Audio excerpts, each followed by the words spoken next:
আসসালামু আলাইকুম আপুরা, তোমাদের সাথে পাজামা কাটিং করতে করতে আজকে একটা পার্সোনাল পরামর্শ শেয়ার করবার। সেটা হচ্ছে, তোমাদের ঘরে যদি কোনো মেয়ে সন্তান থেকে থাকে অথবা যদি কখনো জন্ম নেয়, তুমি তোমার মেয়েকে কিছু টিপস শিখিয়ে দিতে পারো। যেমন একটা মেয়ের বিভিন্ন কাজে পারদর্শী হতে হবে অথবা চেষ্টা করতে হবে অন্তত।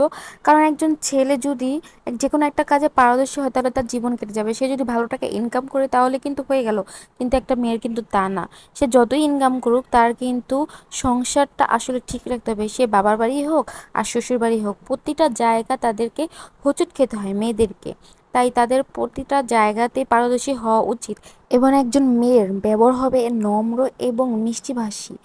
কারণ একজন মানুষ যখন তার অতি খারাপ সময়েও যখন তার মেজাজ এবং আচরণ ঠিক রাখে, তখন সে তার অতি বিপদ থেকেও খুব সহজে পেরিয়ে আসতে পারে। তাই একজন মেয়ের কিন্তু এসব গুণ অবশ্যই থাকা উচিত, না হলে সে যতই টাকা পয়সার মালই হোক হোক না কেন, সে কিন্তু বিপদের হাত থেকে কখনোই বাঁচতে পারবে না।